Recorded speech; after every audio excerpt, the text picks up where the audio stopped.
Hi everybody. So this video is about it's about the Philippine ambassador warned Filipino in the U.S. to self-deport now because since Trump won the U.S. election and he's going to start the being the president in next year January 20th.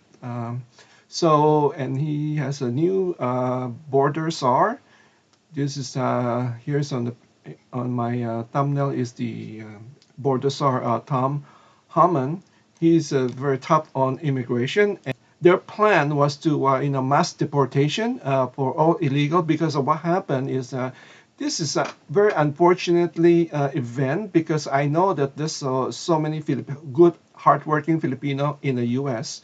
are out of status uh, or not they don't have a paper to stay in the U.S. And then but they are hardworking.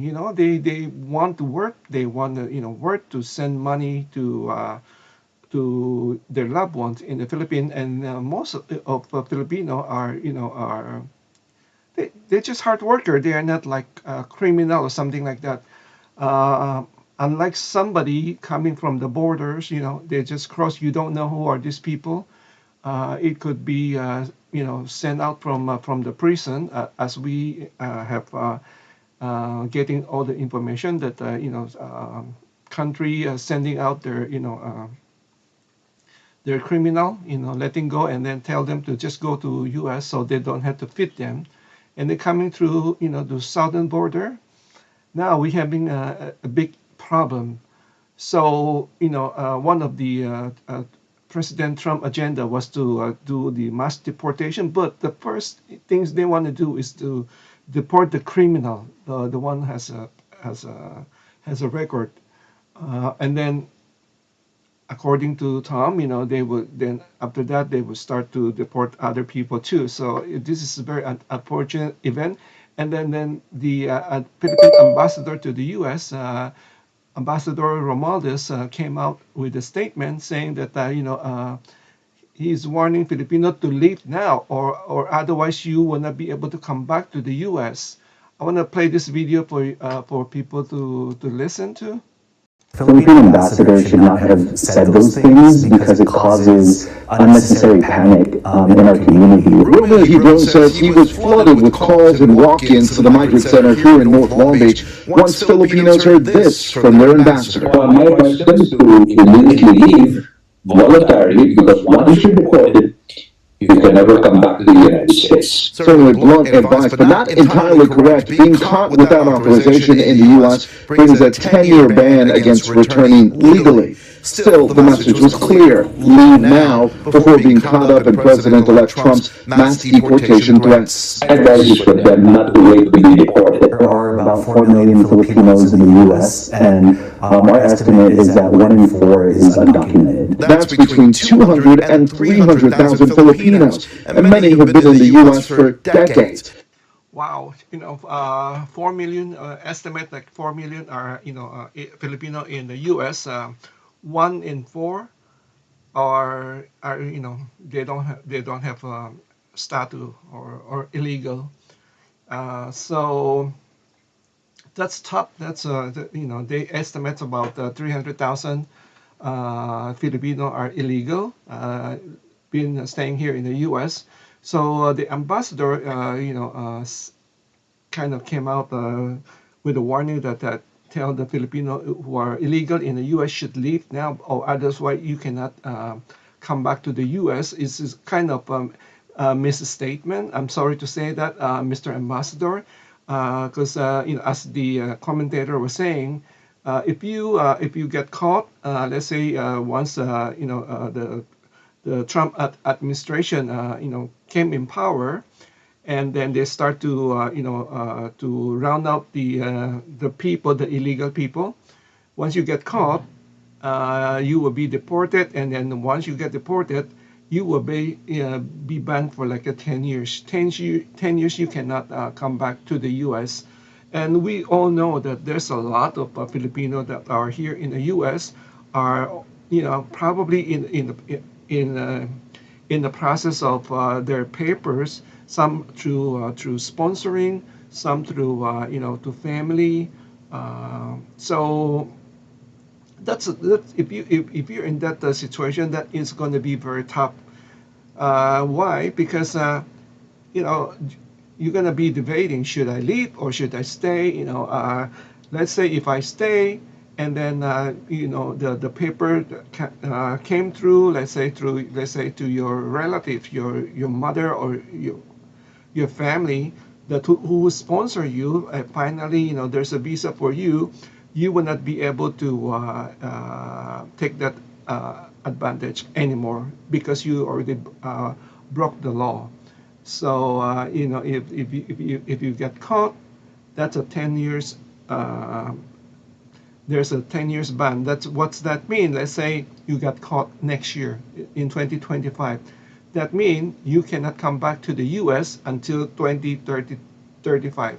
So let's say you got caught in 2025, and then your papers finally came, or the visa is available either through sponsoring, through family or employer. You cannot adjust your status. They're going to be 10 years ban. You have to wait another 10 years. So that you have to keep that in mind. uh, you have to think it carefully. What should you do? Should you if it's going to be very, I can understand because I talk to a lot of a lot of Filipino. I used to go to like a community, friends, around. We discuss that. So it's a very tough situation if you're in that category. Some had decided, because they are waiting for some papers, they don't want to get banned. They decided it's probably better just to leave now, and then once the paper, the visa is available, and then they can come back without problem. But if you decided to stay, you are taking a chance. Hopefully you don't get caught. That's a thing. But now they are very serious in crackdown. I don't want to like give you false information, but for me, I've been here for so many years, over 30 years, so I kind of already know the American people. They are not they don't really like not they're not gonna really. I can I'm just I don't sometimes it's hard to say something in advance, and then that's not what happened, and people say you're lying, or give out misinformation. This is just based on what I've experienced. What I'm trying to say, I don't want to create a panic through the Philippine community, just like you heard the one of the Filipino Migrants Center in California. The head of that migrant center was saying that kind of very critic with what the Philippine ambassador have just said, because it just create a chaos, for the Philippine community. People were so afraid, were so panicked right now on what to do. Instead, the, they should kind of calm people down, like advise people, what is the best option, to take, something like that. Not like just throw you like, hey, go home. If you already been here, especially when you have already have a connection, you have a job, or you have a family member here, or you already bought, you're kind of settled down in the U.S. That's gonna be very difficult, situation. Anyway, so yeah, just think about it, and then for me, I just want to share with what I know over here. Like I said, I was saying the American people, they don't really pay attention to that. What I'm trying to say is, if they know that you're not legal, they're not going to pick up the phone and report you. I hardly know American people would do that. Unless you are a criminal or something like that. Other than that, they understand. They're very understanding people. They understand that came here because, you know, let's say there's a threat of your life, or because you want a better life. The American people very very understanding on that. The Filipino community, just this is the truth. Sometimes they can be very understanding, compassion, but sometimes no, they feel like you are their like competition, karibal, like you're competition. You're taking away, you're competing with their job. And then some of them, especially I met quite a few I don't really care for. They already, like they have their residency, or they became a citizen, and now they like one time. This is like a long time ago. Okay, I was just talking about a long time ago.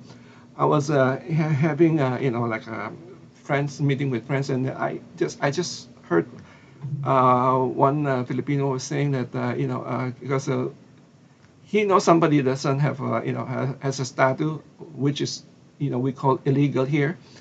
And he was telling that person, say, you know what, ganti-ganti lang yan.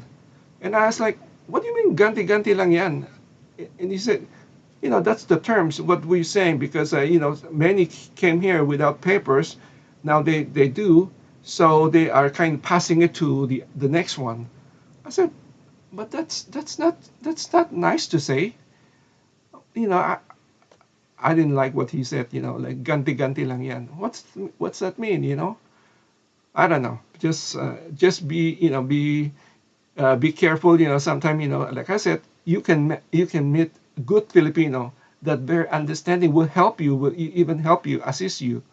If you need some help financially. I know people that help one another, and then or legally, they try to help you. There's like eh, um, anything in the world. You have good people and bad people. So you just have to be very careful, be very smart. Who to trust or who not to trust.